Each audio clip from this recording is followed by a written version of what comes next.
अस्सलाम वालेकुम दोस्तों। ये 7 अक्टूबर को सुबह 6:30 बजे की बात है, जब ज्यादातर इसराइली लोग अपने अपने घरों में सो रहे थे कि अचानक से एयर सायरन्स बजने लगते हैं। इसराइल और फलस्तीन के बीच एक दफा फिर से जंग शुरू हो चुकी थी और कुछ ही देर में हजारों की तादाद में इसराइल के शहरों के ऊपर फिर से रॉकेट बरसने लगते हैं। आईडीएफ यानी कि इसराइली डिफेंस फोर्सेज ये एस्टिमेट करती हैं कि 2200 रॉकेट्स फायर किए गए थे, जबकि हमास ग्रुप ये कहता है कि 5000 रॉकेट्स फायर किए गए हैं। अब आमतौर पर इसराइल के पास एक आयरन डोम सिस्टम है। ये दुनिया के one of the best air defence systems में से एक है। जब भी इस तरीके से रॉकेट्स की बरसात होती है तो ये लेटेस्ट मिलिट्री टेक्नोलॉजी का इस्तेमाल करके रॉकेट्स को हवा के अंदर ही इंटरसेप्ट करके उनको वहीं पर ही डिस्ट्रॉय कर देता है इसराइल को प्रोटेक्ट रखने के लिए। लेकिन यहाँ पर 20 मिनट के अंदर अंदर 5000 रॉकेट्स फायर किए गए थे।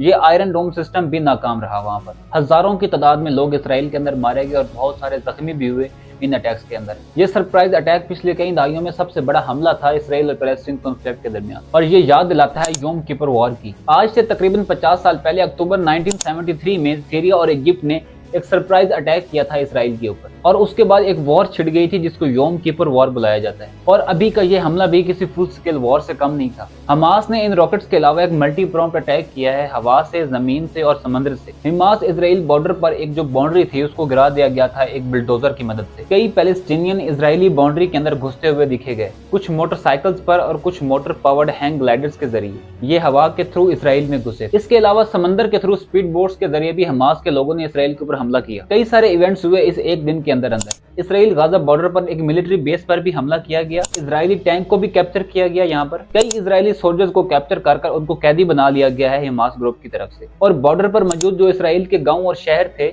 वहां पर भी हथियार तान कर जो हमास के दहशतगर्द थे वो अंदर घुस गए हैं। हजारों की तादाद में इसराइल के सिविलियंस मारे जा चुके हैं और कई सारों को कैदी भी बना लिया गया है, और बदले में इसराइल ने स्टेट ऑफ वॉर डिक्लेयर कर दिया है। इसराइली मिलिट्री ने भी हमास के ऊपर हमला किया है और जिसकी वजह से हजारों लोग हमास में भी मारे गए हैं और कईयों को कैदी भी बना लिया गया है। इस पूरी सिचुएशन का कॉन्टेक्स्ट समझने के लिए एक दफा नक्शे पर नजर डालनी पड़ेगी। इजराइल और पैलेस्टीन दोनों मिडिल ईस्ट में लोकेटेड हैं, जिनके नॉर्थ में है लेबनान का मुल्क, नॉर्थ ईस्ट में सीरिया, ईस्ट में जॉर्डन, साउथ वेस्ट में इजिप्ट और वेस्ट में है मेडिटेरेनियन सी। और दोनों मुल्कों पर अगर जूम इन करो तो ये जो बीच का एरिया है ये इजराइल का मुल्क है। और फलस्तीन की जो टेरिटरीज हैं वो दो हिस्सों में बटी हुई हैं। एक है वेस्ट बैंक का रीजन जो जॉर्डन के वेस्ट में है, और एक है गाजा स्ट्रिप जो इसराइल के साउथ वेस्ट में इजिप्ट को बॉर्डर करती है। वेस्ट बैंक पे मौजूद पैलेस्टीनियन टेरिटरीज में कई इजरायली सेटलमेंट्स हैं जहां इसराइल का कंट्रोल है। इसको यूनाइटेड नेशंस और कई और मुल्क जो हैं वो इसको इलीगल कंसिडर करते हैं। इस वेस्ट बैंक पर जो पैलेस्टीनियन टेरिटरीज हैं उनको एडमिनिस्टर किया जा रहा है पैलेस्टीन की तरफ से ही, और ये सब फतेह के कंट्रोल में है जो कि एक पॉलिटिकल पार्टी का नाम है। और दूसरी तरफ गाजा स्ट्रिप में सिर्फ और सिर्फ हमास का राज चल रहा है। फतेह और हमास के बीच एक कॉन्फ्लिक्ट रहा है हिस्टोरिकली, लेकिन अगर हमास की बात की जाए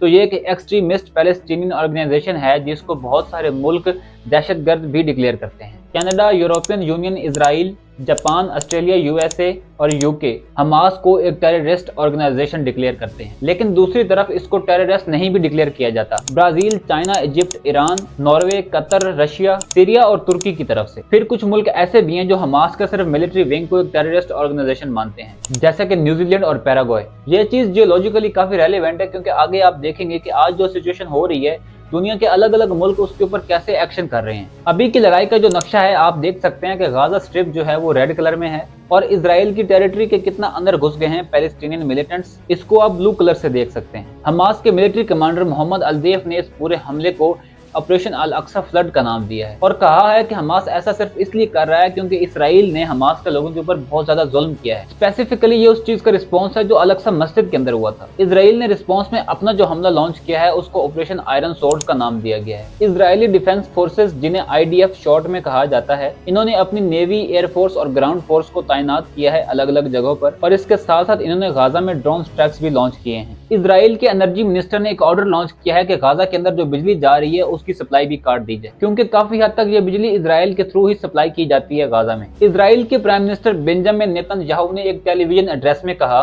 citizens of Israel, we are at war. אזרחי ישראל, אנחנו במלחמה, לא במבצע, לא בסבבים, במלחמה। इन्होंने कहा कि दुश्मन को एक अनप्रेसिडेंटेड प्राइस पे करना पड़ेगा। डिफेंस मिनिस्टर की स्टेटमेंट थी कि हमास ने एक बहुत बड़ी गलती की है और इजराइल इस जंग को जीतेगा भी। अभी तक की पूरी लड़ाई में एक टॉकिंग पॉइंट ये रहा है कि कैसे मोसाद जो इसराइल की इंटेलिजेंस एजेंसी है वो कैसे नाकाम रही है इस पूरे हमले को इंटरसेप्ट करने में। कहा जाता है कि मोसाद दुनिया की one of the most powerful intelligence agencies में से एक है। इनके एक कॉमेंट्स पैलेस्टीनियन मिलिट्री ग्रुप के अंदर घुसे हुए हैं, लेबनान में हैं, सीरिया में हैं, दुनिया के अलग अलग कोनों में हैं। पास्ट में ये देखा गया है कि कैसे मोसाद के एजेंट्स ने बड़े प्रिसाइजली टाइम्ड असैसिनेशन की हैं बड़े बड़े मिलिट्री लीडर्स की, कहीं पर गाड़ियों के ऊपर जीपीएस ट्रैकर्स लगाकर, कहीं पर ड्रोन्स का इस्तेमाल करके, या फिर कहीं पर मोबाइल फोन्स के जरिए भी। अब सवाल ये पैदा होता है कि इतनी ताकतवर एजेंसी होने के बावजूद भी इनको इस बात का कैसे पता नहीं चला कि यहाँ पर स्टॉक फाइलिंग की जा रही थी रॉकेट्स की गाजा के अंदर। ग्राउंड पर मौजूद जो बॉर्डर की फेंसिंग लगी है इसराइल गाजा बॉर्डर पर, वहां पर कैमराज हैं, ग्राउंड मोशन सेंसर्स हैं और रेगुलर आर्मी पेट्रोल्स होते हैं। इस तरीके के स्मार्ट बैरियर्स क्यों फेल हो गए?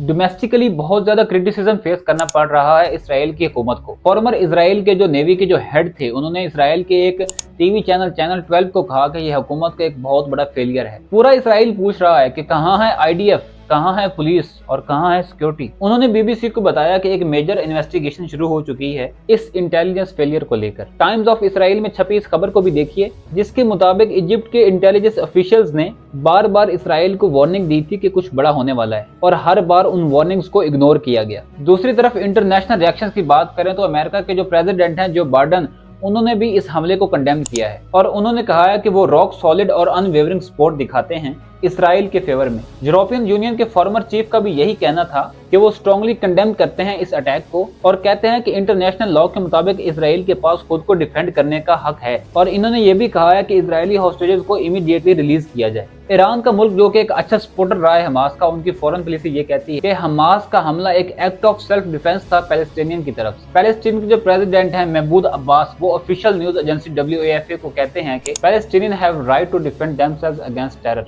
जैसा कि मैंने बताया कि ये फतेह पार्टी के हैं जो वेस्ट बैंक के ऊपर रूल भी कर रही है, और फतेह और हमास के बीच हिस्टोरिकली कन्फ्लिक्ट भी रहे हैं। बहुत सारी डिस्टर्बिंग वीडियोस आई हैं हमास के दहशतगर्दों की तरफ से, जिन्होंने पास्ट में औरतों और सिविलियन के साथ ऐसा बर्ताव किया है जो कि वीडियोस में बताया भी नहीं जा सकता। ये बहुत शर्मनाक बात है कि कुछ लोग इन लोगों को फ्रीडम फाइटर्स की तरह देखते हैं। ये बात सच है कि पैलेस्टीन में आम लोगों के साथ ज्यादती हुई है, लेकिन इसराइल के आम लोगों को मारना ऐसे टेररिज्म को कभी भी जस्टिफाई नहीं किया जा सकता। हमास एक डेजिग्नेटेड टेररिस्ट ऑर्गेनाइजेशन है और इसराइल एक प्रॉपर डेमोक्रेटिक मुल्क है एक पावरफुल हुकूमत के साथ, और यही वजह है कि इसराइल को अपनी पावर का रेस्पॉन्सिबल तरीके के साथ इस्तेमाल करना चाहिए। कुछ कम्युनल बिगेट्स को ऐसी स्टेटमेंट से बड़ी तकलीफ होती है। कुछ लोग हैं जो कहते हैं कि बिल्कुल ही सफाया कर दो पैलेस्टीनियंस का, वो जश्न मना रहे हैं पैलेस्टीन के ऊपर हमले होते हुए देखकर। कहते हैं कि एक भी नहीं बचना चाहिए बिना उन लोगों की फिक्र किए हुए कि जो वहां पे आम लोग हैं उनका क्या होगा। दूसरी तरफ कुछ कम्युनल लोग हैं जो हमास दहशतगर्दों की सपोर्ट में जश्न मना रहे हैं। वो खुश हो रहे हैं कि हमला कर दिया इन्होंने इसराइल पर। ये चाहते हैं कि इसराइल मुल्क का बिल्कुल ही सफाया हो जाए, इसराइल मुल्क को एग्जिस्ट ही नहीं करना चाहिए। जब आप ऐसे कमेंट्स को सोशल मीडिया पर देखें तो याद रखें कि आप एक इंसान भी हैं, कोई खून के प्यासे वैम्पायर्स नहीं है। दूर बैठकर बड़ा आसान है वॉर मॉन्गरिंग करना, लेकिन सोच कर देखिए कि